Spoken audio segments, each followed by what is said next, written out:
voilà, nous sommes partis des Shetland. Nous sommes le jeudi 1er juillet. Il y a pas mal de vent, 25-30 nœuds à l'heure actuelle de sud-est. Tout ça est lié à vraiment une très très grosse dépression qui est au milieu de l'Atlantique, 972 millibars. Mais au moins elle a l'avantage, vu qu'elle est assez stable, de nous créer ce courant de sud-est qui nous pousse bien portant. C'est une traversée de 180 000, donc on devrait la faire à peu près en une trentaine d'heures. On pourrait imaginer arriver au Féroé du côté de vendredi après-midi, à un moment où visiblement on sera bien placé avec les courants de marée près de Tórshavn. On sait qu'au Féroé, les courants sont véritablement terrifiants, voire même souvent dangereux, et il faudra donc bien se positionner à l'arrivée dans cette capitale du Féroé. On est actuellement avec 3 riz dans la grand voile et 2 riz dans le génois, et le bateau marche 7 nœuds sous pilote. On privilégie peut-être le confort et la stabilité de route, même si on est peut-être un tout petit peu sous-poilé par rapport au temps.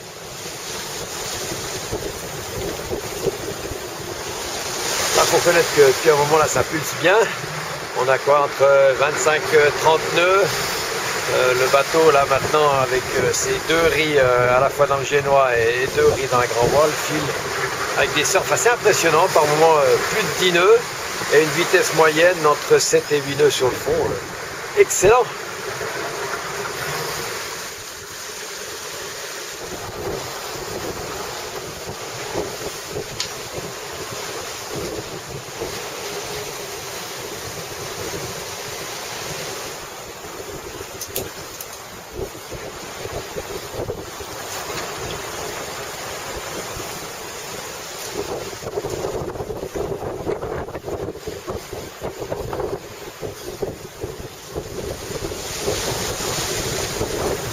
Et là, c'est de nouveau la valse aux oiseaux, avec toute une série de pétrels fulmars là, qui nous accompagnent depuis le début.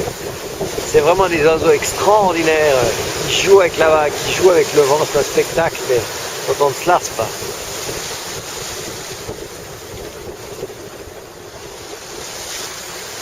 On reste arrivé au Féroé, eh bien, elle est assez classique avec du brouillard, donc approche prudente quand même avec le radar. Même si maintenant qu'on approche des côtes, le brouillard se lève et que le dernier bout va se faire dans de bonnes conditions de visibilité. Alors cette traversée, Jean-Dan, première traversée de l'Atlantique Nord. Première traversée pour moi, ouais, très différent de ce que j'ai vécu en Méditerranée, beaucoup plus austère, une mer beaucoup plus formée. Ça allait bien, ça avançait vite, c'était sympa, c'était encore assez confortable, ça allait. Ok.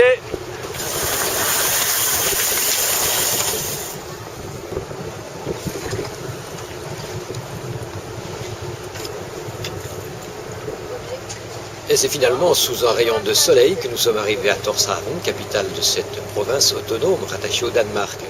Le soleil, un cadeau princier dans cet archipel où il pleut près de 280 jours par an.